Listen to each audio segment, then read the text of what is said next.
Inclinemos nuestros rostros para orar. Nuestro Padre y nuestro Dios, te damos gracias por la seguridad que nos brinda tu palabra. Te damos gracias porque en un mundo de confusión y rebelión, tú aún te sientas en el trono del universo y tienes todo bajo tu control. Al estudiar la segunda parte del tema, el anticristo y el número 666, pedimos la dirección de tu Espíritu Santo. Te ruego, Señor, que nos des mentes claras y corazones dispuestos de recibir tu palabra. Te lo pedimos en el precioso nombre de tu Hijo, Cristo Jesús. Amén. Quiero repasar brevemente las 12 características que estudiamos en nuestro tema anterior sobre el cuerno pequeño y la bestia. Y voy a hacer esto rápidamente porque hoy queremos ver el cumplimiento de la profecía que estudiamos la vez pasada. La vez pasada presentamos solamente 12 características, no identificamos quién es el cuerno pequeño o quién es la bestia. Pero hoy vamos a notar varias referencias históricas y varias razones que identifican claramente qué poder es este representado por el cuerno pequeño y por la bestia. Repasando las 12 características. Número 1, tiene que ser un poder que se levanta en Europa, porque se levanta entre los 10 cuernos que representan las 10 divisiones del Imperio Romano, lo que hoy es Europa. En segundo lugar, tiene que ser un poder romano, porque se levanta de la cabeza del dragón, que es Satanás, pero que representa a Roma, porque procuró matar a Jesús. Tiene que levantarse en tercer lugar después del año 476, cuando terminó de fragmentarse el Imperio Romano. Número 4, tiene que haber arrancado 3 de esos 10 reinos de raíz. Es decir, hoy no hay nación europea que descienda de esos 3 reinos que fueron arrancados de raíz. Número 5, tiene que ser un poder que habla blasfemias contra Dios. No es un poder ateo, no es un poder irreligioso, es un poder religioso que profesa tener el poder de perdonar pecados y que profesa tener a Dios o al representante de Dios aquí en la tierra. Característica número 6, tiene que ser un poder político religioso, porque es diferente que los reinos que vinieron antes, que eran solamente reinos políticos. Es una amalgama de hierro y barro, como hemos estudiado en un tema anterior. Característica número 7, es un poder que tiene que haber perseguido a los santos de Dios, perseguido a la verdadera iglesia de Dios. Característica número 8, tiene que haber procurado cambiar el calendario profético de Dios, el orden de los eventos proféticos, quiénes van a cumplir esos eventos y a dónde se van a cumplir esos eventos. Número 9, es un poder que pensó que podía cambiar la santa ley de Dios. Es un poder que en algún sentido se metió con la ley de Dios y procuró cambiar los 10 mandamientos de alguna forma. Número 10, es un poder que tiene que haber gobernado por 1260 años. Tiene que haberse levantado después del año 476 y haber gobernado 1260 años en Europa. Característica número 11, al final de su periodo de dominio, al final de los 1260 años, iba a recibir una herida mortal, es decir, se le iba a quitar su poder.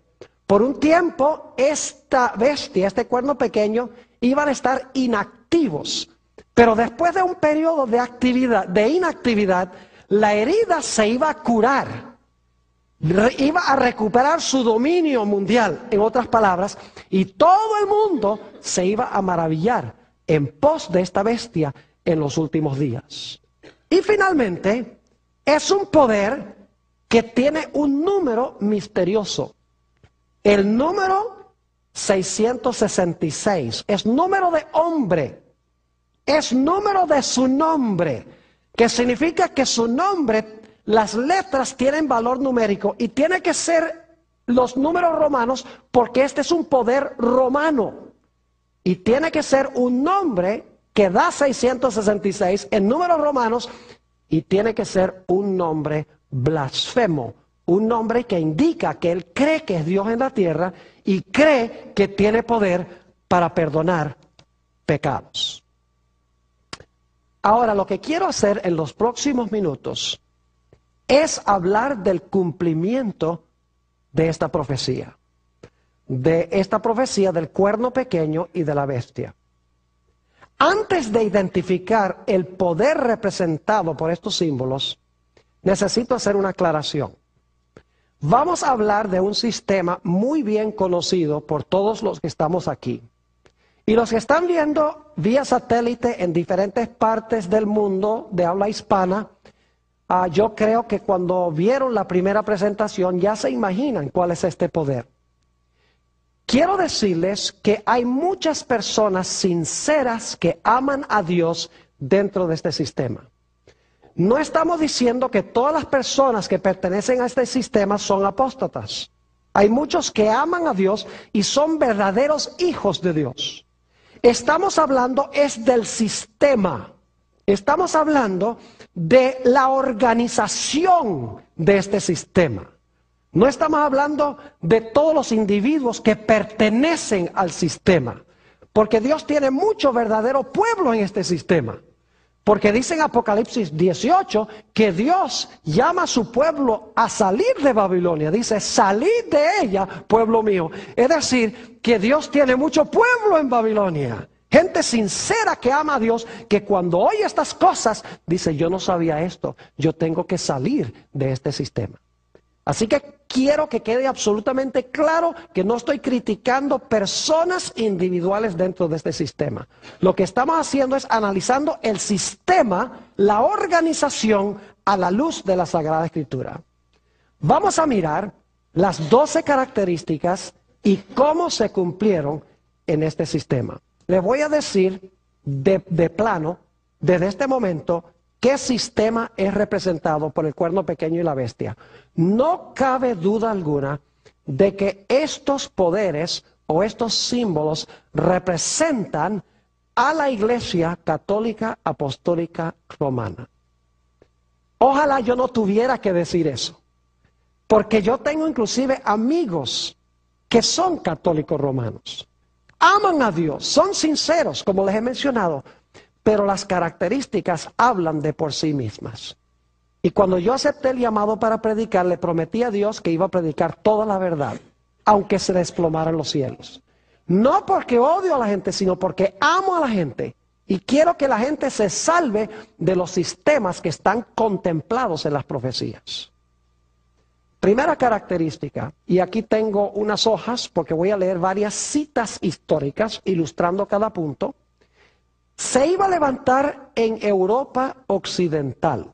Voy a leer algunas citas de historiadores, no les voy a dar de qué libro vienen ni de qué página, porque si consiguen el DVD, ahí están todas las referencias, dónde está, en qué página está y en qué libro está y quién es el autor. Por la premura del tiempo solamente les voy a leer las citas. Dice un historiador, el anticristo o el cuerno pequeño debe buscarse entre los 10 reinos del Imperio Romano Occidental. No lo digo yo, lo dice un historiador, Thomas Newton. Nuevamente dice, el anticristo o el cuerno pequeño debe buscarse entre los 10 reinos del Imperio Romano Occidental. Otro historiador, es un comentarista muy famoso, Albert Barnes, dice esto: aún los romanistas, es decir, los católicos, admiten que el Imperio Romano se dividió en 10 reinos como resultado de las incursiones de las naciones del norte, es decir, de las tribus bárbaras. Los mismos católicos admiten que Europa se dividió en varios reinos cuando el Imperio Romano Occidental cayó. Es decir, ellos mismos dicen que lo que hoy es Europa fue el resultado de esas invasiones bárbaras. Es decir, los historiadores nos dicen claramente que el cuerno pequeño, la bestia, se iban a levantar en medio de esos 10 reinos que son los reinos o los países de Europa Occidental. Esa es la primera característica.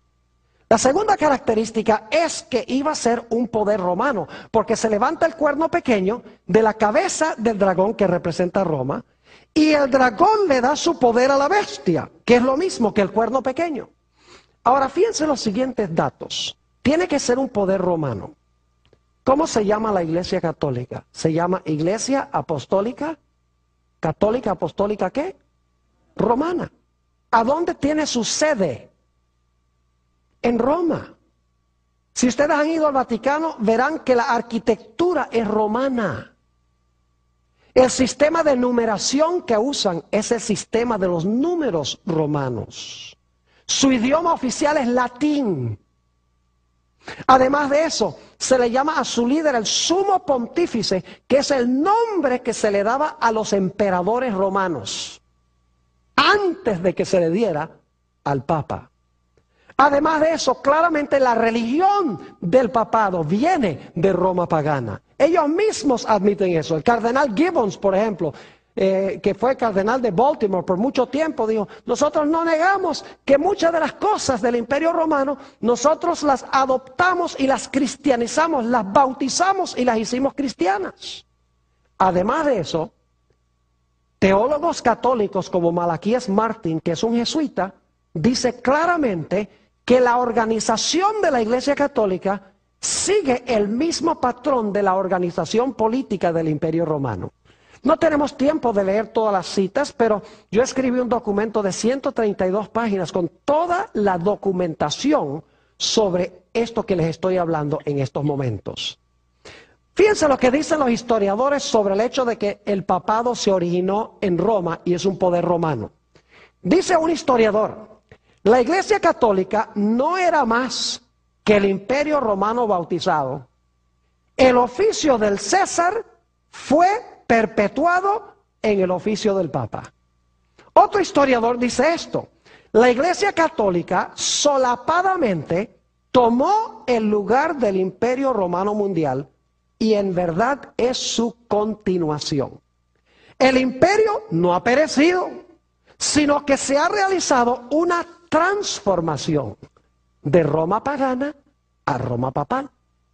Otro historiador dice, hablando del papado, es una creación política tan imponente como un imperio mundial, pues es la continuación del imperio romano.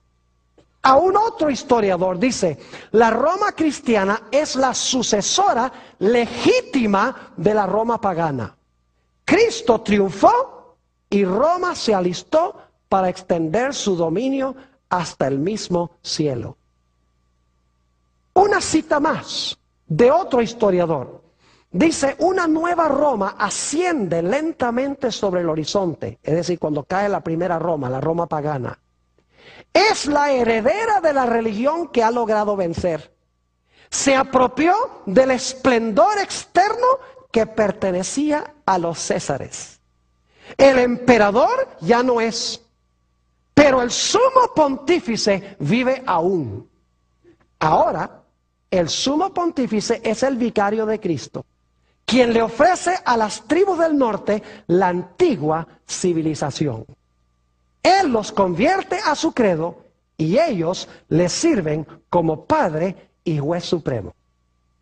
Son solamente unas pocas de las citas de historiadores, tengo página tras página de citas de autores no solamente no católicos, sino de autores católicos, donde dicen claramente que Roma papal es una continuación de Roma pagana, en todos sus sentidos. Es decir, la segunda característica es que tenía que ser un poder romano. Y la Iglesia Católica es un poder romano en todos sus sentidos, que se levantó en medio de las naciones de Europa.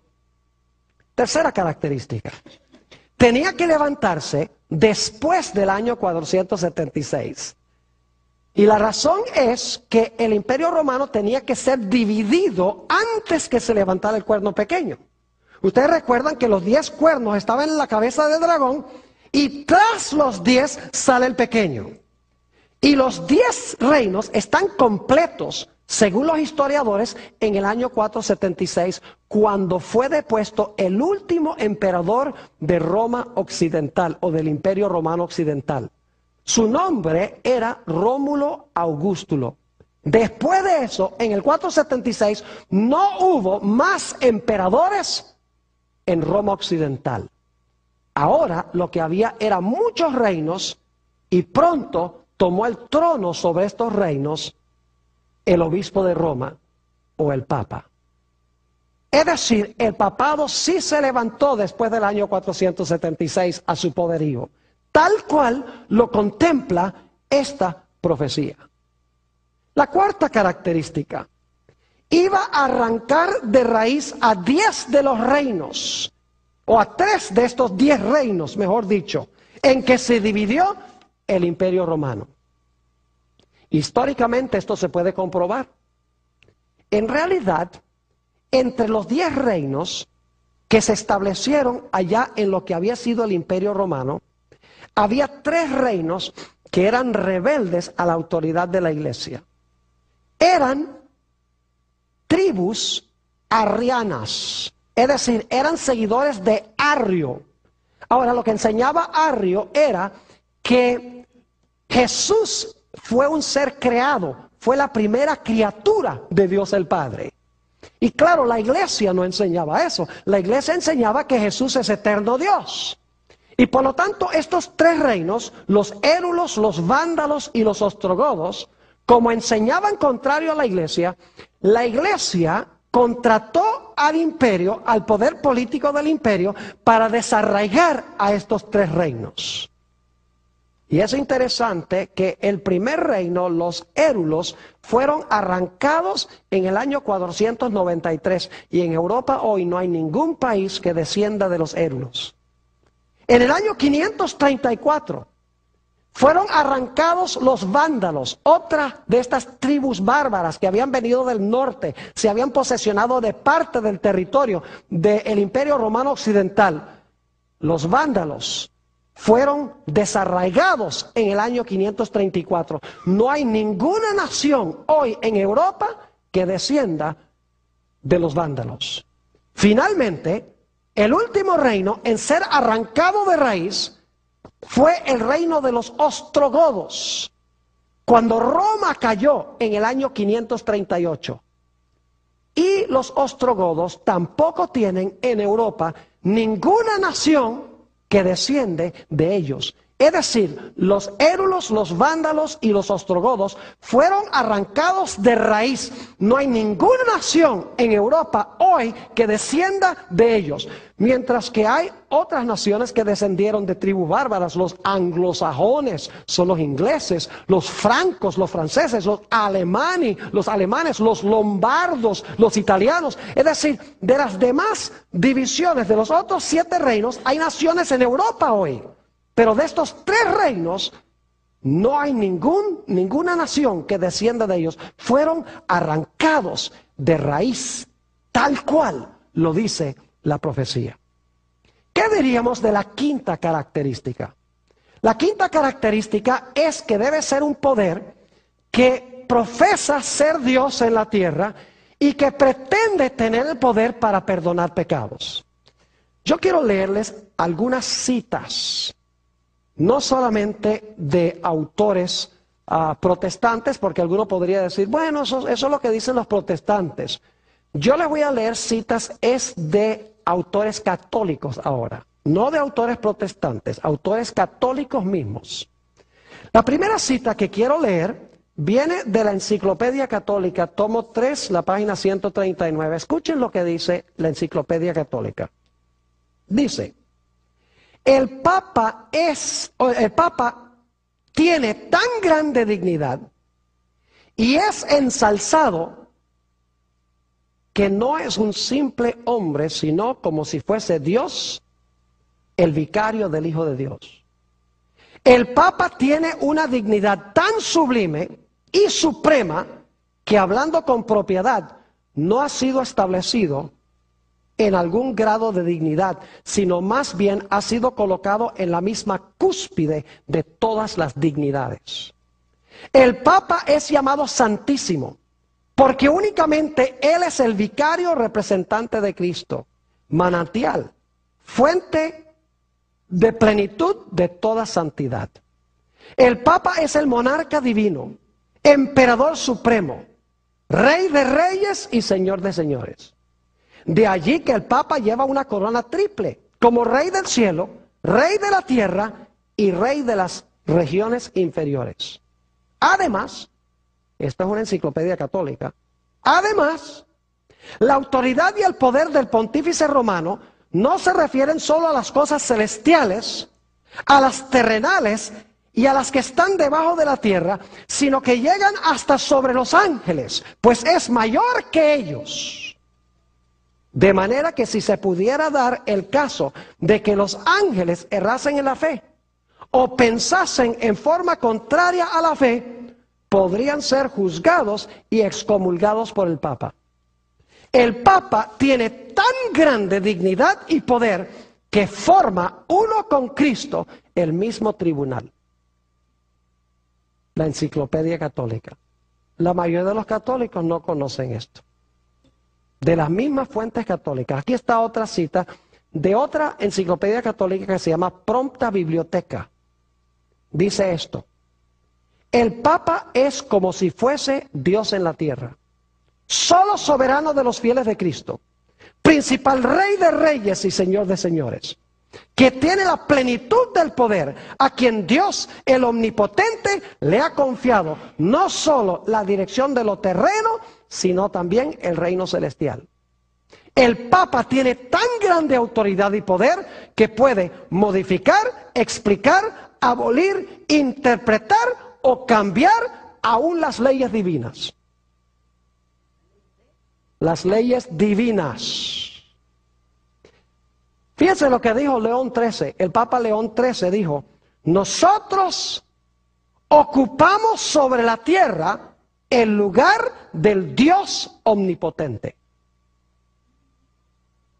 Fíjense lo que dijo el cardenal Bellarmino, un famoso cardenal de la época de la Reforma Protestante. Dijo esto: si el Papa errara imponiendo pecados y prohibiendo virtudes, es decir, si el Papa impusiera pecados y prohibiera virtudes, la Iglesia aún estaría obligada a considerar que los pecados son buenos y las virtudes son malas. Eso lo dice un cardenal, el cardenal Bellarmino, no lo dice un protestante. Aquí está otra cita sobre el asunto del perdón de los pecados. Leí citas de teólogos católicos donde hablan de la dignidad y el poder del Papa. Ahora escuchen lo que dicen en cuanto a perdonar pecados. El perdón de un solo pecado requiere toda la omnipotencia de Dios. Pero lo que solo Dios puede hacer por medio de su omnipotencia, lo puede hacer también el sacerdote. Cuando dice, ego te absolvo, es decir, yo te perdono. En verdad, no es exagerado decir que en virtud de su supremo oficio, los sacerdotes son otros tantos dioses. Esto lo dice San Alfonso de Ligorio en su libro La dignidad y los deberes del sacerdote o selva. Otra cita de San Alfonso de Ligorio es esta. Bueno, vamos a leer primero otra cita de una revista católica, luego vamos a leer algunos más de Ligorio. Dice en la revista Our Sunday Visitor, que es una publicación de la Iglesia Católica, lo siguiente: y cuando el sacerdote pronuncia las tremendas palabras de consagración, él alcanza hasta el cielo, hace que Jesús descienda de su trono y lo coloca sobre el altar para ser ofrecido de nuevo como víctima por los pecados del hombre. Este es un poder mayor que el de monarcas y potentados. Es mayor que el poder de los santos y los ángeles, mayor que el poder de los serafines y querubines. En efecto, es mayor aún que el poder de la Virgen María, pues mientras que la bendita Virgen fue la agente humana por medio de la cual Cristo se encarnó una sola vez, el sacerdote hace que Cristo descienda del cielo y lo encarna sobre el altar como víctima eterna por los pecados del hombre, y no una sola vez, sino miles de veces. El sacerdote habla Y Cristo, el Dios eterno y omnipotente, inclina su cabeza en obediencia humilde al mandato del sacerdote. Aquí viene otra de Ligorio. Yo estoy seguro que los que están viendo vía satélite desconocían que hay citas de estas en las publicaciones católicas. Fíjense esto. Nuevamente el libro de Ligorio, página 28. Ahora escuchen esto. Si el Redentor descendiera a la iglesia y se sentara en el confesionario para dispensar el sacramento de la penitencia, y el sacerdote se sentara en otro confesionario, y Jesús le dijera a cada penitente, ego te absolvo, es decir, te perdono. Y el sacerdote también le dijera a cada uno de sus penitentes, ego te absolvo, es decir, yo te perdono. Los penitentes del uno y del otro serían igualmente absueltos. Increíble. Aquí viene otra cita. De modo, ahora esto es blasfemia. Dice, de modo que al sacerdote se le puede llamar el creador de su creador. Pues cuando pronuncia las palabras de consagración, yo no sé si ustedes saben que la Iglesia Católica, cuando el sacerdote dice hoc est corpus meum, este es mi cuerpo, el pan o la hostia ya no es hostia, es el cuerpo real de Jesús. Y el vino ya no es vino, es la sangre real de Jesús. De eso está hablando. De modo que al sacerdote se le puede llamar el creador de su creador, pues cuando pronuncia las palabras de consagración, él crea, por así decirlo, a Jesús en el sacramento, dándole una existencia sacramental y presentándolo como una víctima para ser ofrecida al Padre Eterno. Así como bastó que en la creación del mundo Dios dijera, se ha hecho y fue hecho, Él habló y existió.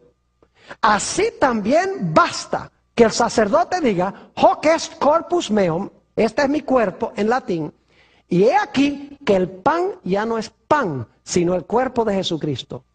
San Bernardino de Siena dice que el poder del sacerdote es el poder de una persona divina, pues la transubstanciación del pan, es decir, la transformación del pan en el cuerpo de Jesús, requiere tanto poder como la creación del mundo. Eso es blasfemia. Lo que se le atribuye al Papa y lo que se le atribuye a los sacerdotes de tener poder de perdonar pecados es blasfemia, según la definición bíblica. Hay otras cosas que indican que este poder en realidad es blasfemo. Por ejemplo, su líder permite que le llamen el Santo Padre. Jesús dijo en San Mateo 23:9, a nadie llaméis Padre en la tierra. Además de eso, como leí, se le ha llamado Dios en la tierra. Ocupamos el lugar del omnipotente Dios, dijo León XIII. Eso es blasfemia. Además de eso, dice tener poder de perdonar pecados. Solamente Dios puede perdonar pecados. Además de eso, el papado siempre ha profesado que tiene poder para poner y quitar reyes. En la Edad Media profesaba tener poder para poner reyes y quitar reyes. Y lo hizo. Daniel 2:21 dice que solo Dios pone y quita reyes. Además de eso, la Iglesia Católica tiene un dogma donde dice que el Papa, cuando habla ex cátedra, es infalible en sus declaraciones. Permítame leerles lo que dice un teólogo católico sobre esto. Dice, la infalibilidad del Papa es la infalibilidad de Jesucristo mismo. Cuando el Papa piensa, es Dios mismo el que está pensando en él. Eso es blasfemia. La Biblia dice que solo Dios es infalible. Solo Dios dice, yo Jehová no cambio. Malaquías el capítulo 3 y el versículo 6. ¿Cómo un mero hombre puede decir que él es infalible cuando habla desde el trono o ex cátedra? Además de eso, el Papa permite que la gente se le incline.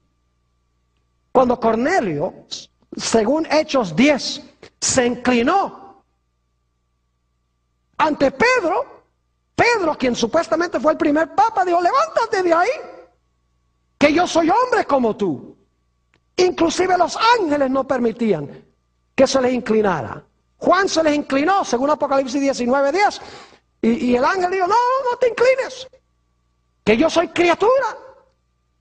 ¿Cómo es que el Papa entonces permite que la gente venga y le rinda pleitesía? Además de eso, hay declaraciones del poder papal donde dice que el Papa puede juzgar a todos y nadie lo puede juzgar a él.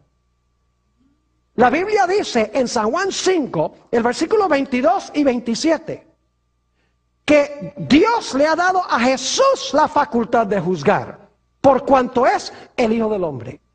Además de eso, hemos visto que el papado profesa haber cambiado los tiempos. Vamos a ver eso en unos momentos, los tiempos de Dios. Y vamos a encontrar que también ha profesado cambiar la ley de Dios. En unos momentos vamos a ir a eso.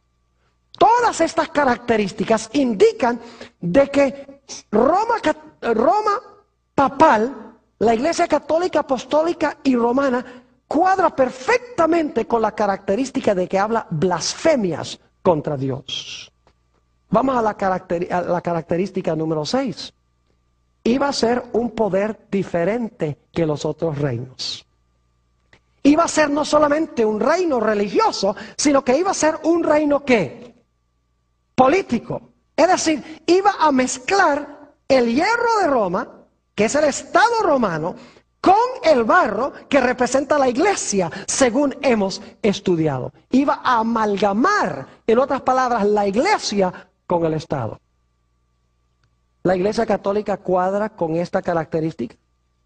Perfectamente. Permítame compartir con ustedes algunas características. ¿Saben ustedes que la Iglesia Católica es el Estado más pequeño del mundo? Tiene 44 acres, la Ciudad del Vaticano.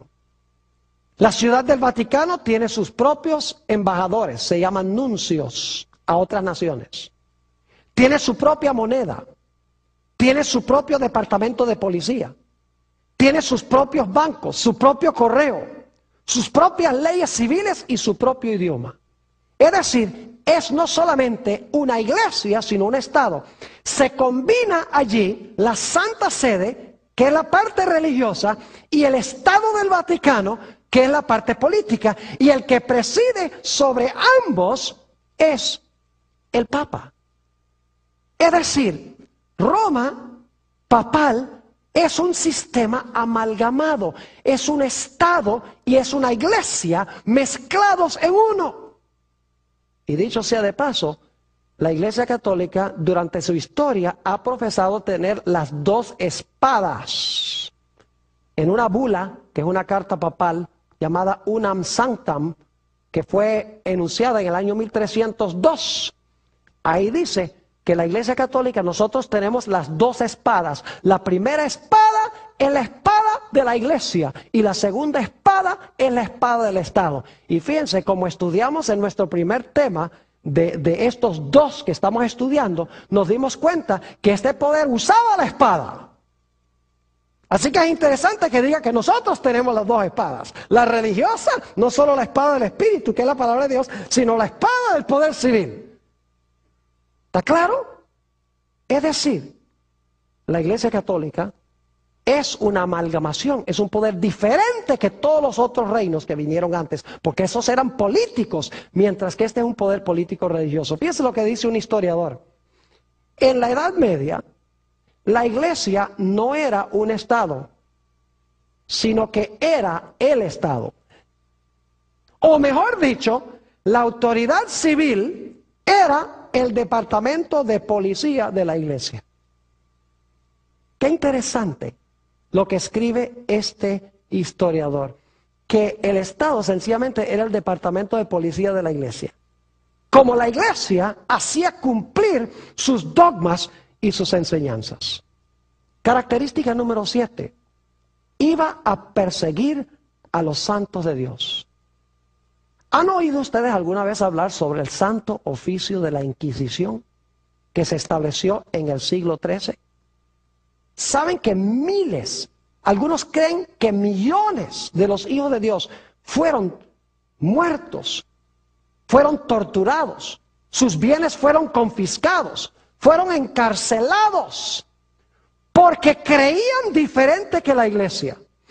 Y lo que hacía, si ustedes dicen hoy a los sacerdotes católicos, ustedes persiguieron durante la Edad Media, y ellos dicen, no, nosotros no fuimos, fue el Estado.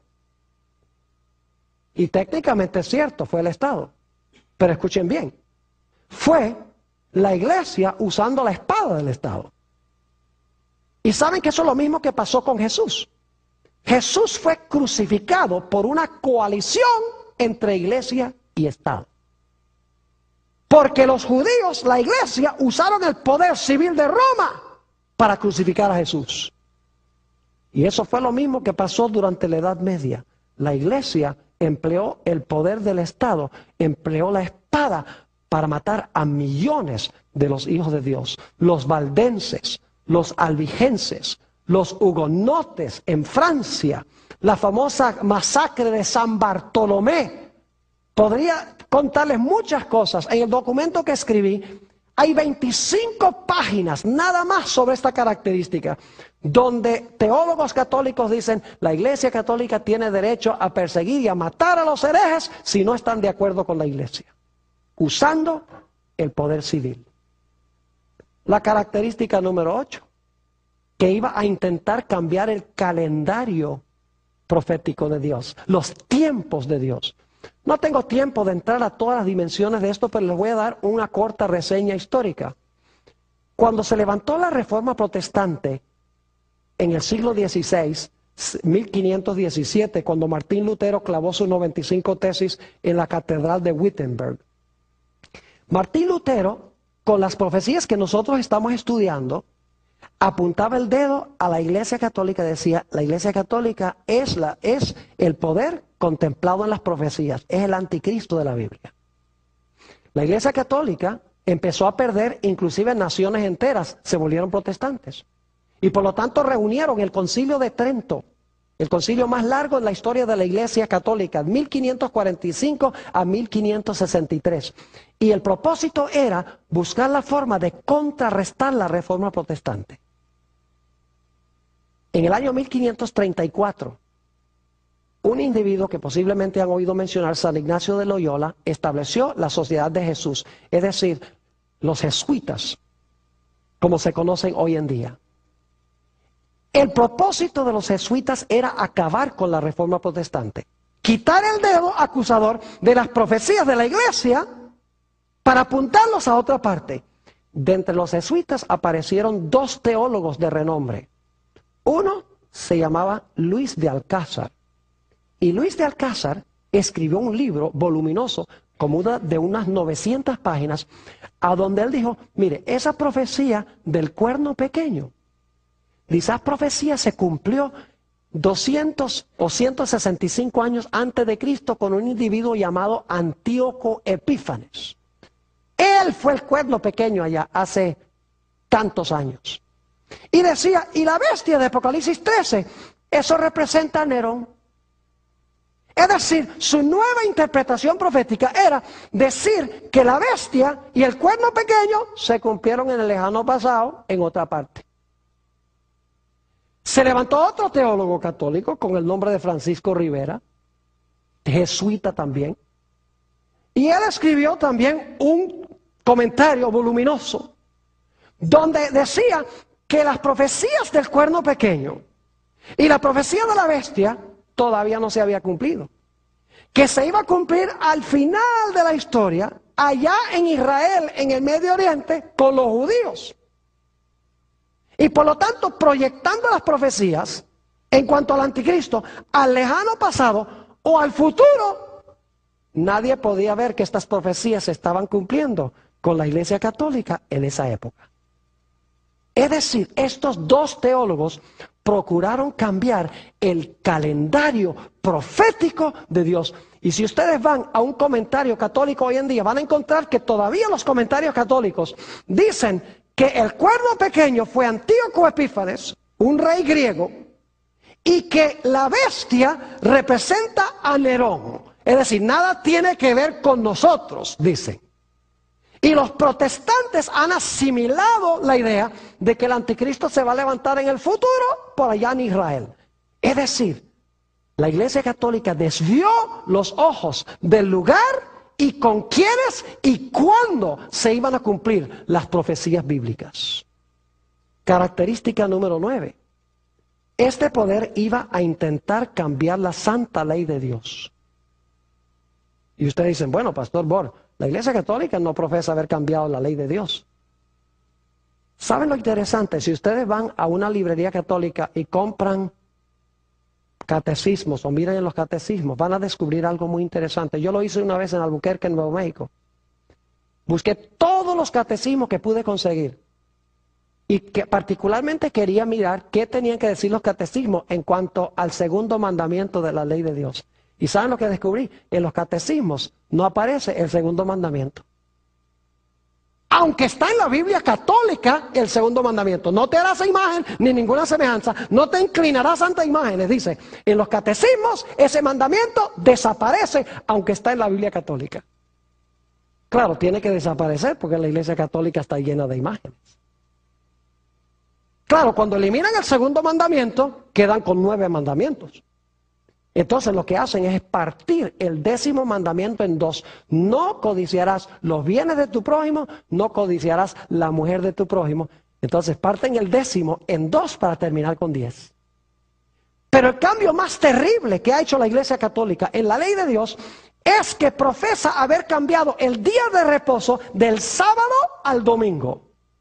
Y los protestantes que hoy guardan el domingo, no es porque lo consiguieron de la Biblia, sino porque lo heredaron de la Iglesia Católica. Permítanme leerles varias citas de fuentes católicas sobre este asunto.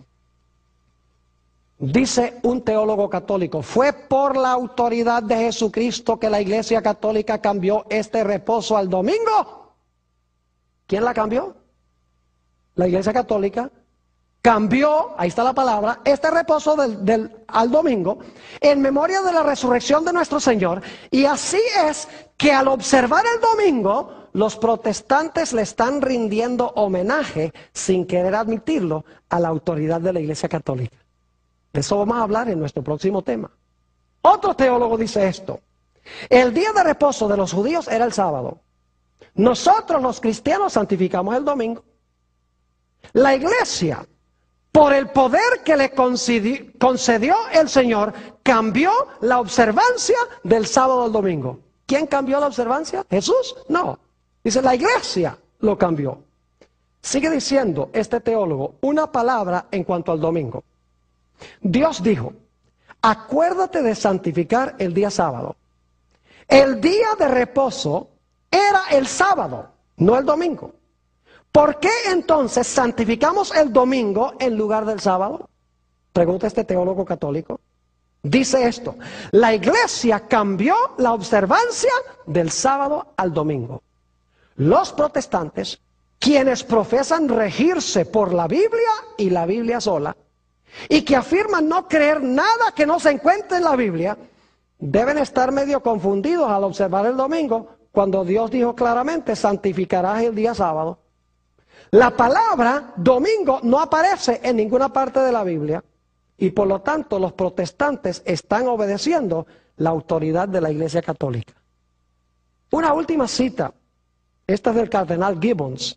Dice él, usted puede leer la Biblia desde Génesis hasta Apocalipsis y no hallará ni una sola línea que autorice la santificación del domingo. Las Escrituras exigen la observancia religiosa del sábado, un día que nosotros, los católicos, nunca santificamos. Tengo 20 páginas de citas de autores católicos en el material que escribí, donde ellos constantemente dicen, la Iglesia transfirió el día, la Iglesia cambió el día del sábado al domingo. ¿Quién le dio autoridad a la Iglesia de cambiar la santa ley de Dios? ¿Quién le dio la autoridad de sacar el segundo mandamiento de la ley de Dios y dividir el 10º en 10 y decir que el día de reposo no es el sábado sino es el domingo? La Biblia dice que el cuerno pequeño pensó que podía cambiar los tiempos y la ley. Noten que no los cambió. Pensaba o intentó cambiar los tiempos y la ley, pero en realidad no lo pudo hacer. Característica número 10. Este poder iba a gobernar 1260 años. Esto es lo más extraordinario. ¿Saben ustedes que la Iglesia Católica gobernó exactamente 1260 años? recibió su poder cuando Roma cayó, cuando los ostrogodos, quienes controlaban a Roma, cayeron en febrero del año 538. El emperador Justiniano hizo del obispo de Roma el señor en el oriente y en el occidente del imperio, dijo el emperador Justiniano. Lo interesante es que en febrero del 538 la Iglesia Católica recibió el poder. En febrero de 1798, en la culminación de la Revolución Francesa, fíjese, en el mismo mes, febrero 10 de 1798, exactamente 1260 años después de recibir el poder, en febrero del año 538, el general Berthier, enviado por Napoleón Bonaparte, entró al Vaticano, bajó de su trono al Papa Pío VI, le quitó sus anillos, le quitó su corona y fue llevado cautivo a donde murió, exiliado en Valencia, en Francia. ¿Recuerdan que leímos que el que lleva en cautiverio va en cautiverio? Ustedes pueden mirar, el poder civil de Francia se levantó con el fin de acabar con el poder papal. ¿Saben ustedes que Francia se le conoce como la hija mayor del papado? Porque Clodoveo, el rey de los francos, fue el primero en darle poder a la Iglesia Católica. Pero fue Francia en la Revolución Francesa, y deponiendo al Papa de su trono, que le quitó el poder exactamente 1260 años después de recibir su poder. Característica número 11. Después de la herida mortal, la herida se le iba a ¿qué? A sanar. ¿Estamos viendo hoy el sanamiento de esa herida? Escuchen lo que decían los historiadores cuando cayó el papado en 1798. Dice uno, el papado, claro, ellos no conocían la profecía de Apocalipsis 13, el papado estaba extinto. No quedaba ni un vestigio de su existencia. Y de todos los poderes católicos romanos, ninguno levantó ni un solo dedo para defenderlo. La ciudad eterna ya no tenía príncipe ni pontífice. Su pontífice estaba muriendo en tierras extranjeras y ya se había dado el decreto de que no se permitiría la elección de un sucesor. El historiador dice, el papado estaba extinto, si tan solo pudiera haber vivido hoy. ¿Ustedes vieron el funeral de Juan Pablo II? ¿Vieron la cantidad de gente que fueron de todos los países a ese funeral? Incluyendo 4 presidentes de los Estados Unidos. ¿Vieron el escándalo que hicieron los medios de comunicación? Impresionante. Dice otro historiador, en cuanto a la caída del papado, con razón, la mitad de Europa creía que el veto de Napoleón, es decir, que no se iba a elegir otro papa, sería obedecido, y que al igual que el papa, el papado estaba muerto. Otro historiador dice, las muchedumbres pensaban que el papado estaba a punto de morir, y se preguntaban si Pío VI sería el último pontífice, y si el cierre del siglo XVIII marcaría la caída de la dinastía papal. Otro historiador dice, el papado había sufrido su más profunda humillación y parecía estar aniquilado. La revolución les suministró, escuchen bien, una herida que según parecía no quería sanarse sino hasta fines del siglo XX. Y este es un historiador secular. Una herida que no quería sanarse sino hasta fines del siglo XX, dice este historiador. Aún Malaquías Martín, el jesuita, dice esto en cuanto a los últimos 200 años. Dice, la Iglesia Católica ha estado inactiva durante los últimos 200 años. Y fíjense lo que declara. Dice, por 1500 años y más, Roma había mantenido un dominio con mano fuerte sobre cada comunidad local del mundo. En gran medida, y admitiendo algunas excepciones, ese era el punto de vista romano, es decir, dominar. Hasta, escuchen, que 200 años de inactividad le fueran impuestos al papado por los grandes poderes seculares del mundo. ¿Cuántos años de inactividad dice Malaquías Mártir? Esto lo escribió en 1986. 200 años. Si ustedes van de 1986, 200 años hacia atrás, los lleva muy cerca de 1798. Él mismo dice que durante 200 años después de 1798, el papado estaba inactivo porque tenía una herida mortal. Pero la herida se va a sanar. Noten lo que dice este teólogo. Dice, la Iglesia Católica nunca, este no es un teólogo adventista, dice, la Iglesia Católica nunca ha desistido de su deseo de restablecer la unión medieval de la Iglesia y el Estado, con el objetivo final de crear un Estado y una teocracia de alcance global. La Iglesia Estado romano, porque lo dice la Iglesia Estado romano, es un híbrido, un monstruo de poder eclesiástico y político. Su idiosincrasia política es totalitaria. Y cuando se le ha dado la oportunidad de implementar sus principios, el resultado ha sido la represión sangrienta. Sí, en los últimos 30 años ha suavizado el tono de sus declaraciones de tener poder plenipotenciario, supremo e irresponsable, y ha asesinado menos gente que antes. Este cambio de conducta no se debe a un cambio de ideas, sino a un cambio de circunstancias. La Iglesia Estado romano, en el siglo XX, escuchen esto, es un presbiteriano. Él no interpreta Apocalipsis 13, la herida mortal, como lo hemos hecho aquí, porque no entiende la plenitud de lo que hemos estudiado. Pero sí capta esto, dice, la Iglesia Estado romano en el siglo XX se está recuperando de una herida mortal.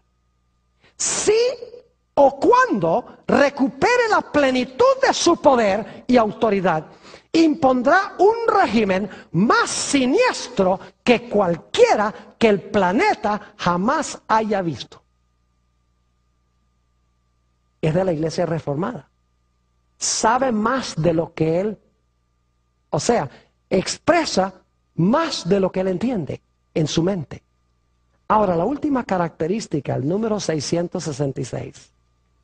¿Saben ustedes que el Papa a través de los siglos ha tenido un nombre especial que ha usado? Yo tengo documentación de esto. El nombre predilecto es vicario del Hijo de Dios. La palabra vicario significa uno que ocupa el lugar de, un sustituto. En realidad es el equivalente en latín de la palabra anticristo en griego. La palabra anticristo en griego no significa contra Cristo, sino que significa uno que procura ocupar el lugar de Cristo. Eso es lo que significa anticristos en el griego. Uno que procura ocupar el lugar de Cristo. Y en el latín, anticristos es vicarius filii Dei, vicario del Hijo de Dios. Ahora, si ustedes buscan el valor numérico, y lo van a tener en la pantalla para los que consiguen el DVD, van a encontrar que el nombre vicarius filii Dei, un nombre en latín, dicho sea de paso, si usted le busca la equivalencia numérica a las letras de ese nombre, van a encontrar que el valor numérico de vicarius filii Dei es 666. Uno de los nombres predilectos del obispo de Roma, vicarius filii Dei. Ahora, hay un detalle más que quiero compartir en cuanto al número 666. ¿Es ese un nombre blasfemo? ¿Quién se atreve a decir que Él es el sustituto de Jesús en la tierra? Que Él ocupa el lugar de Cristo en la tierra. ¿Quién se atreve? El que ocupa el lugar de Cristo en la tierra es el Espíritu Santo. Jesús dice, yo les voy a enviar otro consolador, otro como yo. Es decir, que el Papa está profesando ocupar el lugar del Espíritu Santo. Ahora, un último dato en cuanto al número 666. Sabemos que ese número tiene que aplicársele a alguien en Roma Porque originalmente cuando el sistema de números romanos fue establecido, había solamente 6 números romanos. Hoy tenemos 7, tenemos la M. Pero la M fue agregada en el siglo II de la era cristiana. No era parte del sistema original de numeración que tenían los poetas latinos antes de Cristo. Interesante que si ustedes toman los 6 números romanos, excluyendo la M, y cuentan los 6 números romanos, 6, el 1 más el 5, más el 10, más el 50, más el 100, más el 500, el total de los números romanos es 666. Es decir, el anticristo debemos esperarlo en Roma. No cabe duda que representa este poder. Ojalá yo pudiera decir otra cosa, porque hay tanta gente sincera en este sistema. Pero las características claramente identifican a Roma papal como el cumplimiento de las profecías del cuerno pequeño y de la bestia. Y Dios llama a su pueblo sincero, que lo ama, a salir de ese sistema. En Apocalipsis 18 y el versículo 4, Jesús hace el llamado: salid de ella, pueblo mío, para que no seáis partícipes de sus pecados y que no recibáis de sus plagas. Que Dios nos ayude a escapar de este sistema.